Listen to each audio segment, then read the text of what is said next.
Hi everyone, my name is Carl Oberfeininger, and today I'll be going over the abdominal aorta and its arterial branches. Now, the best way to learn the aortic aorta and its branches is to draw a visual diagram. If you can draw it, you'll probably remember it. So, what we have here is the aorta, its bifurcation into the common iliac arteries, and right here is the diaphragm. Now, the aorta at about the level of T12 will punch through the aortic hiatus in the diaphragm and descend down the down into the towards the pelvis, following the vertebral line. At about the level of the L4 to L5 vertebra, the aorta will bifurcate into the common iliac arteries. That is common iliac, as I'm writing down here. Excuse my handwriting, it's not exactly the neatest. Our first structure is the inferior phrenic artery. It arises just inferior to the aortic hiatus and serves to supply the diaphragm. Now that is inferior phrenic artery. Our next structure, branching at about the level of L1, the L1 vertebra, and just inferior to the aortic hiatus as well, is the celiac trunk. And that is celiac trunk. Yeah, it's a little off there. Sorry about that. And the celiac trunk serves to supply the abdominal foregut.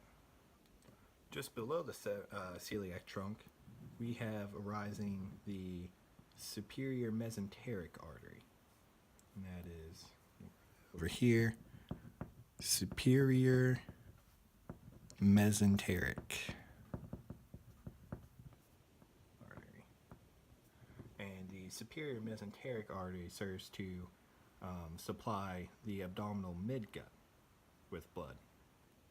Next, at the level of about L2, about the level of the L2 vertebra, we have the renal arteries arising, and they serve to supply the kidneys with blood.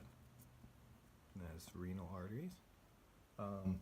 Just inferior to that, we have arising the two gonadal arteries.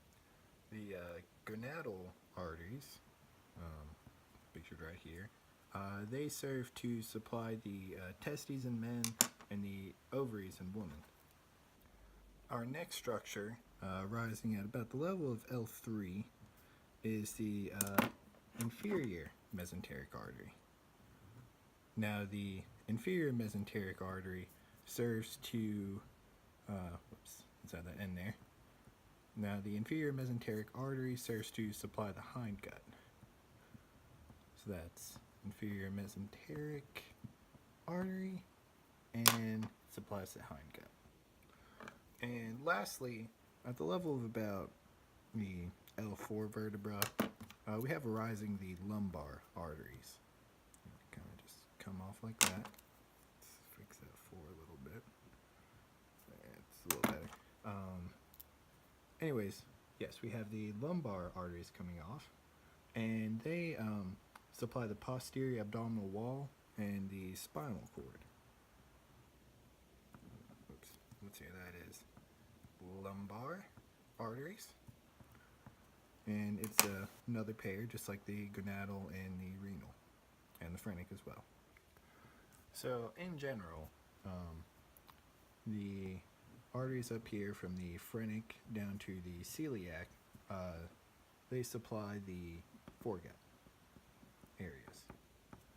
The superior mesenteric down to about the level of L3 with the gonadal arteries, they supply the midgut. The rest of them down to the common iliac, they supply the hindgut. As you can see here, drawing a schematic of the abdominal aorta is a great study tip. If you're able to draw this, it'll help you remember not only the structures and the arteries, but also their supplying foregut, midgut, hindgut. And you can be even more specific as to what specific organs that they supply. So you can take this as far as you want. Here's just the basic overview of the abdominal aorta. Thank you.